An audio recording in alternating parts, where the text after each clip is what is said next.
dewasa atau mungkin belum spesifik pada anak. Jadi mungkin nanti yang akan kita pelajari lebih lanjut adalah bagaimana, pendekatan yang kita lakukan kepada anak, tapi pada prinsipnya untuk postural drainase dan fisioterapi dada saya rasa sama.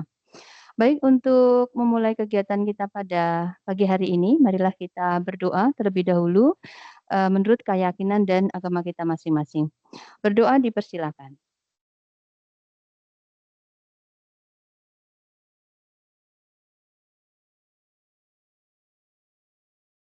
Ya, terima kasih. Mungkin sedikit mengingat ya tentang pendekatan atau tentang teori yang terkait dengan postural drainase dan fisioterapi dada.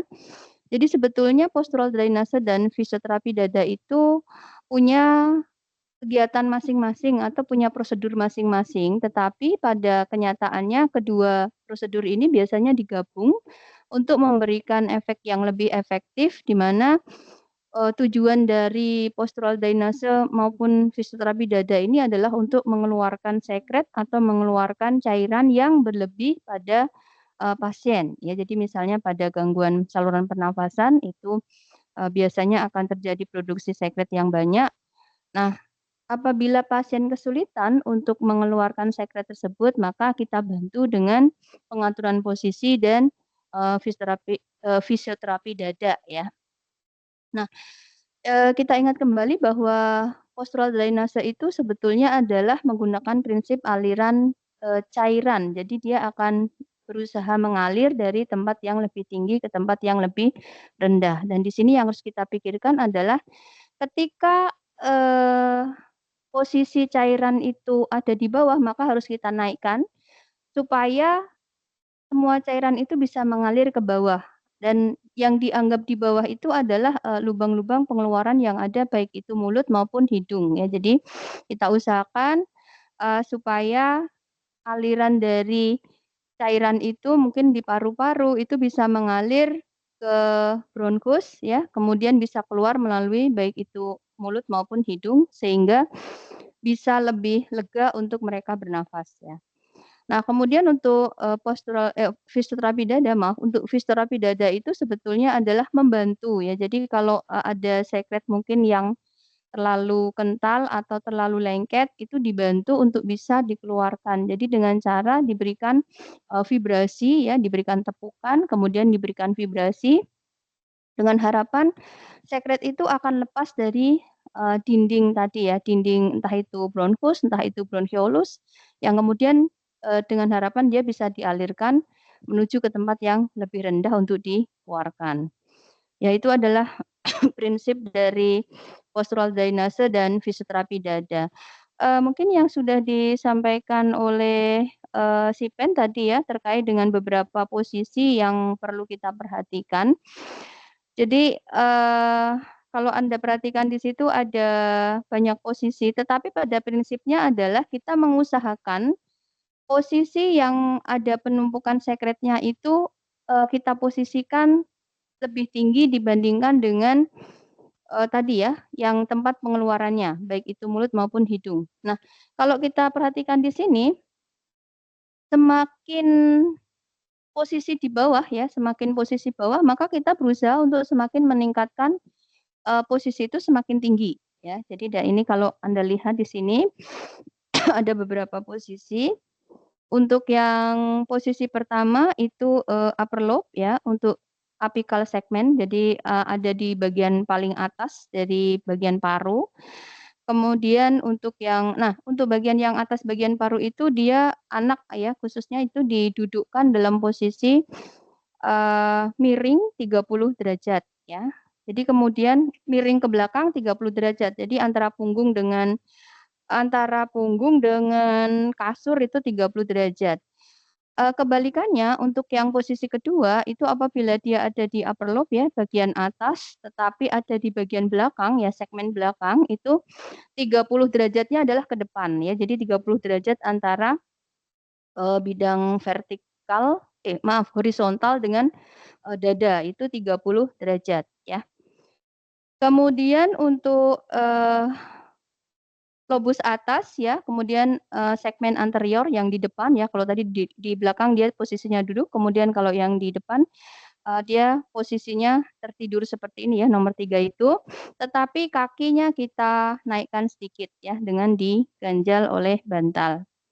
Nah, kemudian untuk yang posisi keempat maupun kelima, ya, mungkin di sini agak sedikit, mengingatkan kembali ya, bahwa segmen lobus maaf, lobus paru itu ada yang sebelah kanan tuh ada 3, kemudian yang sebelah kiri itu ada 2 ya. Nah, sebelah kanan itu kan ada berarti lobus atas, tengah, dan lobus bawah, kemudian kalau yang di kiri itu hanya ada lobus atas dan lobus bawah. Tetapi di sini mungkin Anda bisa lihat adanya lingula. Nah, lingula itu adalah merupakan tempat di mana, posisi paru itu agak agak cekung karena di situ ada jantung ya. Jadi letak jantung, perbat letak atau posisi, bagian dari paru yang di situ terdapat jantung itu yang kita sebut sebagai lingula. Nah, lingula itu identik dengan posisi, intermediate pada, lobus, intermediate pada paru kanan ya. Jadi, kalau kita lihat pengaturan posisinya sama, hanya arahnya yang berbeda. Jadi dinaikkan 15 derajat, cuman masalahnya ini tempat tidur kita tidak bisa naik, flat 15 derajat ya. Jadi, nanti kita atur dengan bantal-bantal dan seterusnya. Dan kemudian posisi miringnya hanya separuh dari, eee, posisi miring maksimal ya. Nah ini. Kemudian yang berikutnya posisi 6 itu apabila ada di lobus bawah, tapi di bagian depan ya. Nah ini, kita naikkan lagi untuk, tinggi kakinya sampai dengan 30, derajat ya, supaya alirannya lebih tajam ke bawah. Kemudian untuk yang nomor 7 itu apabila penumpukannya ada di lobus bawah, tapi di bagian belakang ya. Jadi lobus bawah tapi bagian belakang, maka posisinya dia sudah nggak miring lagi tapi justru telungkup. Nah, posisi ini jangan lupa untuk kita perhatikan, posisi kepala ya, supaya nanti tidak mengganggu pernafasan. Jadi dia bisa menoleh ke kanan atau ke kiri. Kemudian untuk posisi yang 8 dan posisi 9 itu ada di, lobus bawah tapi di lateral ya. Jadi lobus bawah tapi agak ke lateral tuh kan ke samping ya, ke luar ya. Jadi lobus bawah tapi di luar. Nah, kalau yang tadi yang posisi 7 itu lobus bawah tapi ada di belakang ya, di belakang. Kalau ini ada yang di samping, di luar. Nah, ini posisinya seperti ini Anda bisa lihat ya, yang 8 dan, 9. Pasien, dimiringkan ya, dimiringkan, 1/4 ya, kalau 1/4 itu berarti ya kurang lebih, 45 derajat ya, jadi tidak sampai miring maksimal.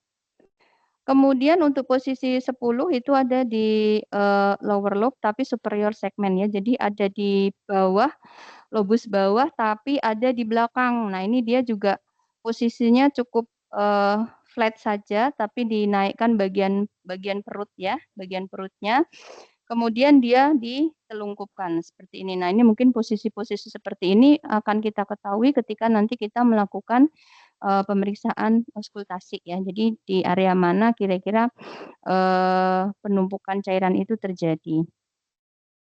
Nah, untuk bayi, ya untuk bayi yang seperti ini, saya rasa kalau anak itu sudah kooperatif ya, artinya 3 tahun ke atas dan seterusnya, kita tidak perlu, berpikir, "Ini bagaimana caranya?" Hanya supaya anak itu mau bagaimana. Tapi kalau bayi itu kita bisa, memposisikannya dengan cara dipangku ya. Jadi diletakkan di pangkuan kita, kemudian kita atur posisinya supaya nanti pada saat kita melakukan, postural drainase maupun melakukan fisioterapi dada itu bisa berjalan dengan baik. Nah, untuk yang, anak yang mungkin lebih besar tetapi belum benar-benar besar gitu ya, 3 tahun ke bawah tapi, masih suka rewel ya maksudnya, itu bisa juga, kita dibantu, oleh ibunya ya. Jadi misalnya, dia juga bisa dipangku kemudian kita bantu untuk lakukan postural drainase, jadi ibunya yang memegangi. Tapi kalau bayi kita sendiri bisa pegang kita sendiri, kemudian kita atur sendiri bagaimana, kita bekerja untuk lakukan postural drainase maupun fisioterapi dada.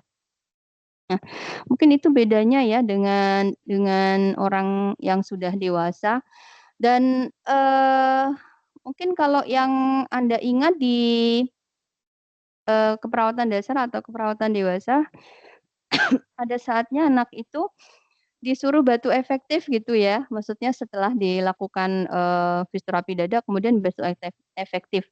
Nah, tapi kalau pada anak-anak belum tentu bisa ya, jadi kalau pada anak-anak belum tentu bisa sehingga, eee, se ya ininya ya, sealirannya saja karena belum tentu anak-anak itu bisa mengikuti apa yang kita inginkan.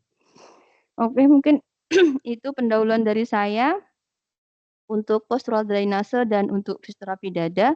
Nanti, mahasiswa bisa praktek menggunakan, anak yang lebih besar juga, tapi mungkin saya perlu tunjukkan untuk yang di bayi ya, karena kalau yang di bayi itu, lebih spesifik, artinya untuk pengaturan khususnya lebih spesifik. Ya mungkin itu kita bisa langsung ya. Jadi seperti biasa kita memperkenalkan diri ya, "Selamat pagi Pak, Bu, nama saya Nesmeira, pagi ini saya akan melakukan pengaturan posisi di mana, beberapa waktu yang lalu kami dapatkan ada penumpukan cairan di paru-paru adik." Adik siapa misalnya ya? Adik Alif ya, di paru-parunya adik Alif, "Ini di sebelah atas di sini ya Bapak, Ibu ya, nanti, akan kita bantu untuk supaya nanti, bisa berkurang cairannya ini. Bagaimana Bapak Ibu diperkenankan ya? Nah misalnya mungkin kita nanti butuh waktu, enggak terlalu lama, 15 sampai 20 menit. Baik, karena sudah setuju, kita cuci tangan. Untuk penggunaan sarung tangan ya, sarung tangan karena sebetulnya di postural drainase dan fisioterapi dada tuh tidak harus ya, maksudnya prinsipnya bukan steril, jadi Anda boleh menggunakan, boleh juga tidak. Sepanjang dia ada indikasi untuk penularan penyakit dan seterusnya memang kita harus pakai, tapi kalau tidak, kita tidak harus menggunakan sarung tangan. Anda boleh memilih ya, maksudnya memilih, berdasarkan dari kondisi, pasien. Saya tidak menggunakan ya. Kalau kita setelah kita mencuci tangan jangan lupa untuk mengeringkan dulu ya, karena tangan kita mungkin akan berasa agak dingin nanti untuk anak. Nah, kita siapkan juga di sini ada kalau misalnya mau ya anaknya nanti tapi kalau bayi biasanya dia tidak ini ya, maksudnya tidak harus gitu ya untuk diberi minum ya. Jadi disiapkan saja, mungkin kalau nanti ada sekret yang keluar bisa kita ambil atau, dengan tisu ya. Kalau mungkin ada pemeriksaan lebih lanjut nanti bisa kita masukkan ke, apa namanya ini ya, eee, ya tabung ya, tabung tabung sputum atau iya seperti itu. Nanti kita beri label kalau memang itu dipakai. Kemudian, kita bisa pakai ini ya, eee, perlak kalau nanti memang diperlukan, terus sebetulnya juga ini handuknya kecil aja ya karena hanya untuk melapisi supaya tidak sampai ke mana-mana, sekretnya atau sputumnya. Ya, itu jadi setelah kita cuci tangan ini tadi sudah kering, sudah kita hangatkan juga tangannya, kita mulai untuk, lakukan postural drainase dan fisioterapi dada pada anak. "Halo selamat pagi Dek Alif." Nah kita, bersihkan dulu ya ininya ya, eee, cairannya ya kemarin, kita dengar ada suaranya nggrok-nggrok, coba kita lihat dulu Dek. Kita lihat lagi ya. Nah, ini kita lakukan dulu, pengkajian ulang ya, di mana posisi dari cairan, tersebut berada. Susah. Ya, pura-pura sudah dipakai. Maaf ya, dibuka dulu ya, Dek, ya.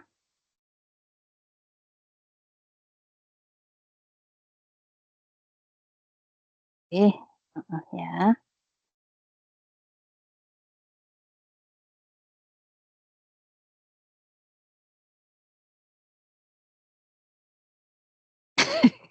Ada tato.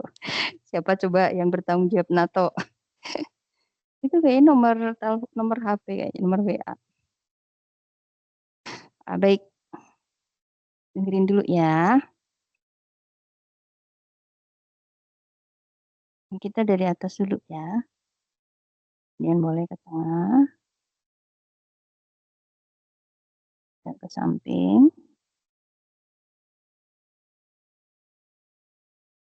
Nah, lagi. Nah,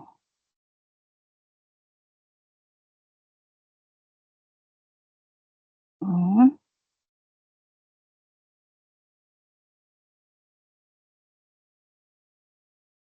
Nah, kalau kita mau dengar suara yang ada di belakang biasanya enggak ya. Kalau dia udah tahu aja kita dengar misalnya, oh udah misalnya di bagian atas gitu ya. Nah, oke, ini kita mau bersihkan ya, Dek, ya.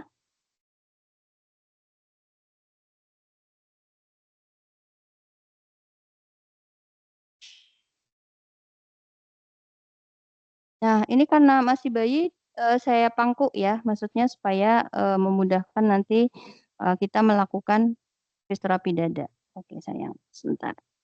Sini sini. Nah, iya, karena tadi, posisinya itu ada di misalnya di apek ya yang pertama. Nah, kalau bayi kan berarti harus kita ini kan ya, posisinya kita dudukkan, kita pangku seperti itu. Nah, berarti ini harus kita pangku seperti ini. Kita upayakan tadi posisinya adalah antara, eee, bidang datar dengan, punggung itu adalah 30 derajat ya. Nah, kalau sudah seperti ini, kalau dia menghadap ke samping kita akan lebih susah ya. Jadi mungkin kita bisa pangkunya seperti ini, putar seperti ini, kemudian kita apa namanya, kita, sanggah seperti ini dan kita bisa lakukan, tepukan ya. Nah, tapi mahasiswa sekalian kalau misalnya dia banyak bergerak ya, misalnya banyak bergerak, kita bisa kakinya itu kita jepit ya. Jadi supaya dia tidak banyak bergerak, kemudian kita usahakan bahwa dia hanya 30 derajat dari ini dan kita lakukan tepukan seperti ini, ya. Sebetulnya harusnya kalau pada bayi itu ada cup, jadi ada cup-nya kecil gitu ya. Jadi kita tinggal kita tinggal, terapkan seperti itu, tapi karena kita nggak punya yang cup kecil ya kita pakai nih, misalnya di atas ini. Dan harusnya arahnya itu adalah memutar ya. Dan untuk, cupping sendiri itu kan yang dipakai sebagai, apa, tumpuan itu adalah, ini ya, apa namanya, sendi kita ini ya, jadi gerakannya itu bukan seperti ini, jadi setangannya enggak, tapi adalah gerakan dari, sendi apa ini namanya, pergelangan ya, jadi yang digerakkan tuh situ.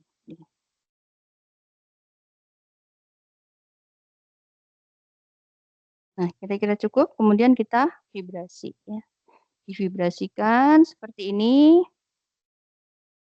nah lagi, vibrasikan seperti ini.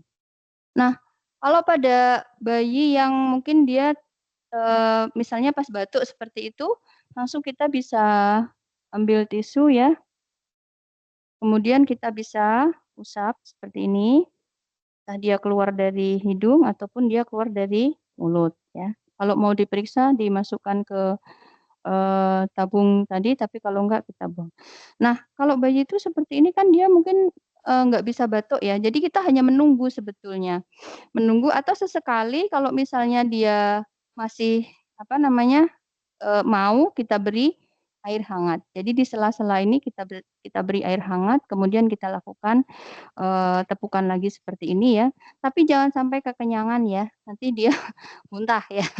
Yang keluar bukan sekret tapi justru, apa yang dia minum. Nih, kita bisa ulang 2 atau 3 kali kemudian divibrasi. Nah, kalau misalnya, diperlukan, sebetulnya tidak harus kaku seperti ini ya. Jadi kita bisa juga misalnya agak ditundukkan seperti itu, supaya nanti, pada saat, cairannya mau keluar itu bisa dikeluarkan dengan, baik ya, maksudnya dia bisa keluar. Nah, biasanya kalau misalnya kita tersedia ya alat, itu bisa juga kita bantu, misalnya dengan suction ya, tapi kalau suction itu, kan terlalu terlalu kuat ya. Jadi kalau misalnya tidak tersedia ini kan seharusnya bisa dilakukan sendiri oleh keluarga gitu. Jadi sebetulnya kalau sudah ada suction nggak perlu lagi sebetulnya fisterapi dada gitu, karena dia sudah bisa dikeluarkan dengan alat. Cuman misalnya kalau ada yang hanya di luar kan ada itu ya, apa istilahnya, bulb itu ya, bulb yang untuk menghisap yang hanya dari luar itu juga bisa kita gunakan. Jadi misalnya, kok berhenti gitu, kita gunakan itu untuk kita keluarkan juga bisa. Tapi pada dasarnya itu hanya tambahan ya, jadi kalau yang utama itu hanya lakukan, cupping, kemudian vibrasi, kemudian diusahakan posisinya supaya dia bisa keluar, kemudian kita, ambil tisu untuk dibersihkan. Nah, kalau kita rasa, kok kayaknya sudah agak bersih atau sudah ada yang keluar, kita bisa periksa lagi ya. Nah, kalau udah diperiksa lagi berarti harus tidurkan dulu lagi ya. Ya itu tadi kita coba lihat lagi ya, Dek, ya. Ini saya susah ya kayak gini aja misal. Nah, tadi di daerah sini ya. Oh, salah tadi di sini. Ini ketika dia bernafas beberapa kali, kita dengarkan. Nah, kalau misalnya tadi masih ada indikasi ada di beberapa tempat, kita bisa ulangi lagi dengan posisi yang berbeda. Tapi kalau hanya satu tempat, ya udah yang kita periksa ada di satu tempat itu saja. Ya, itu adalah untuk, bagaimana kita memposisikan dan melakukan, postural drainase maupun fisioterapi dada pada bayi ya. Jadi kalau pada bayi itu sebaiknya memang kita, pangku sehingga posisinya itu bisa kita atur ya. Nah kemudian, kita lihat untuk yang posisi yang kedua ya. Jadi untuk yang posisi yang kedua, sebetulnya caranya sama tapi saya mau lihatkan posisi untuk bayi aja ya. Nah kalau posisi yang kedua itu berarti posisi bayi itu lebih Eee, telungkupkan seperti ini karena yang kalau tadi 30 derajatnya adalah antara punggung dengan, bidang datar, kalau sekarang 30 derajatnya itu adalah antara perut dengan bidang datar. Jadi dia lebih ditelungkupkan lagi ya. Nah, kita tahan seperti ini ya. Anda boleh posisinya senyaman mungkin ya, mau begini juga boleh, mau begini juga boleh. Nah, ini kaki juga bisa kita atur ya supaya nanti dia tidak banyak bergerak. Kalau bayi kan tidak kalau gambar mungkin kalau yang lebih besar kita bisa pasang, bantal ya di depan, tapi kalau pada bayi cukup seperti ini. Kemudian yang kita lakukan sama tadi, terapi dada, vibrasi, karena dia ada di bagian posterior ya. Nah, seperti ini. Dan dia bisa kita, lihat reaksinya juga ya, sesekali dilihat apakah sudah keluar, sekretnya atau belum. Kalau sudah keluar maka bisa kita bersihkan. Kemudian untuk yang ketiga itu, posisinya kakinya itu lebih, dinaikkan sedikit ya, tapi di bagian apa namanya, di bagian kakinya saja ya. Jadi dia ada di depan, untuk cairannya ada di anterior. Nah, seperti ini kita posisikan kepalanya agak ke atas, kemudian kalau kita mau sanggah, atau kita mau naikkan, di bagian belakang ini ya, di bagian kakinya, kita bisa pakai, kaki kita mungkin seperti ini ya, jadi dinaikkan seperti ini. Nah, tapi harus hati-hati untuk bagaimana kita memposisikan bayi supaya dia tetap aman. Oh, kemudian yang berikutnya adalah kita miringkan, tetapi miringnya hanya kurang lebih 45 derajat ya. Jadi karena, posisinya tidak terlalu di belakang ya, dia ada di samping seperti itu. Jadi seperti ini, kemudian dia menghadap ke kita dan supaya kita lebih enak. Nah, tangannya bisa kita taruh ke atas ya, supaya nanti dia bisa, kita leluasa untuk bisa melakukan, cupping dan vibrasi. Dan seterusnya, kemudian yang sebaliknya kalau dia ada ini tadi di lingula, kemudian kalau dia ada di, middle ya, di samping yang di, intermediate kanan, caranya sama. Jangan lupa untuk selalu menjaga, keamanan dari bayi tersebut ya, supaya dia tidak jatuh ataupun dia tidak terguling ya. Jadi posisi kita seperti ini, menjaga ya kakinya. tangannya ke atas, kemudian kita bisa lakukan, fisioterapi dada, seperti itu. Nah, eee, di sini mungkin ada apa ya istilahnya, ada pengaturan posisinya itu harus agak tinggi, seperti itu, bisa kita ini tadi ya, misalnya kakinya itu yang kita atur kaki kita ya, maksudnya kita agak tinggikan kaki yang kanan atau yang kiri gitu, sesuai dengan posisi, bayi yang akan kita lakukan postural drainase. Ya, mungkin itu yang bisa saya sampaikan, Anda bisa, lihat di sini. Untuk yang bayi ya, jadi kalau yang bayi seperti itu, kalau yang, anak yang lebih besar nanti prinsipnya seperti yang orang dewasa karena dia sudah bisa mengikuti perintah. Jadi, eee, kalau misalnya posisi kedua dia harus duduk pegang bantal, saya rasa anak-anak juga sudah bisa ya, di apa namanya, diminta untuk pegang bantal kemudian untuk bisa nunduk seperti itu. Iya, itu mungkin ada pertanyaan?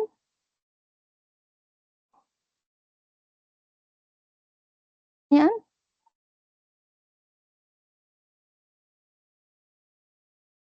Izin bertanya, Nurse. Iya, Alia. Oke, silakan Alia. Tadi kan iya, Nurse. Tadi kan kalau di bayi itu, kalau saya dengar itu kalau tidak salah, kalau bisa bayinya itu tidak dalam posisi yang dia terlalu kenyang atau kenyang gitu.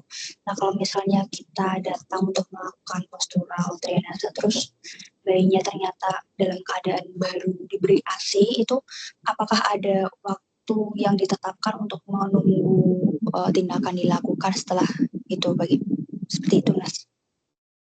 Iya.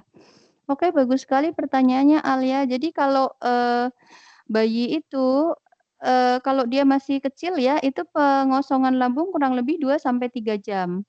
Jadi kalau kita mau, lakukan postural drainase ataupun fisioterapi dada, kita harus tidak betul-betul tunggu sampai penyerapannya selesai kan ya, tapi mungkin, tapi sekitar 1 jam setelah dia diberikan, minum, saya rasa sudah bisa dilakukan postural drainase dan fisioterapi dada. Tapi kalau, anak-anak sudah makan ya, maksudnya anak yang sudah diberi makan biasanya pengosongan lambung itu kan kurang lebih lama ya, kalau makanan itu bisa 4 sampai 6 jam.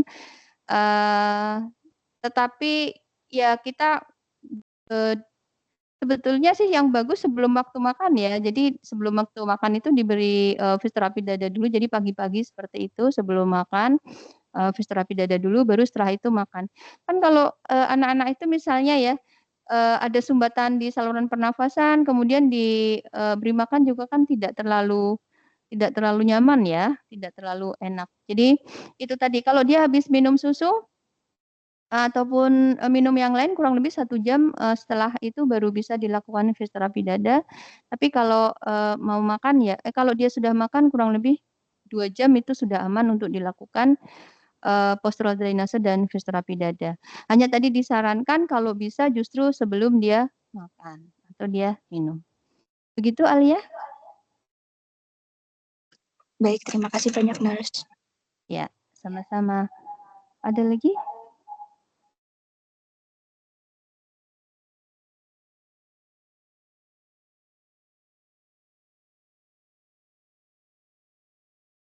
Tuh.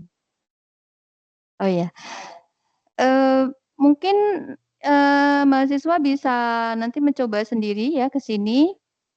Oh ada, Fitriah, ya silakan.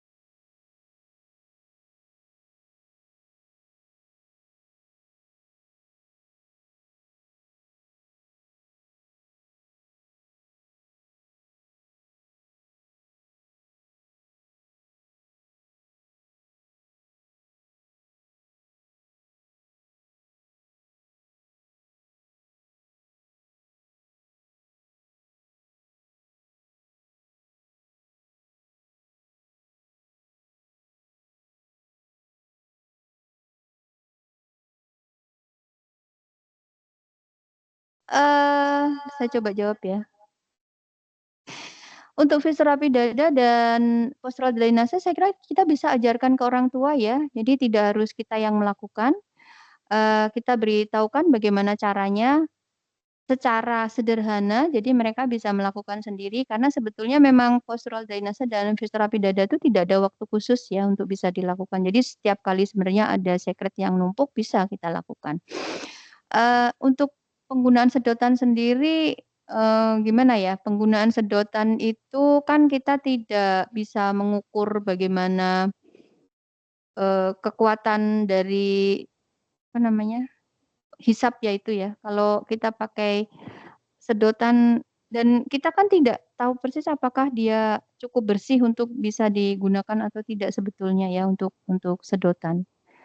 Kalau saya sendiri sih tidak menganjurkan ya. Jadi yang ada di artinya yang ada prosedur yang ada di, secara kesehatan itu kita bisa gunakan adalah ya ini tadi, fisioterapi dada dan, postural drainase ya. Jadi gabungan dari keduanya. Kalau menggunakan alat-alat yang lain saya rasa yaitu, variasi dari masyarakat kita. Cuman kalau dari segi keamanan dan seterusnya saya tidak bisa bilang bahwa itu safe untuk anak-anak ya. Jadi, eee, kalau kita sebagai petugas kesehatan tidak perlu menganjurkan untuk menggunakan alat-alat itu gitu. Tapi kalau beliau sendiri mau menggunakan, mungkin ya mau bagaimana lagi ya. Saya tidak mengatakan bahwa itu salah, tetapi secara kesehatan tidak ada penggunaan alat-alat seperti itu. Ya, masih ada lagi?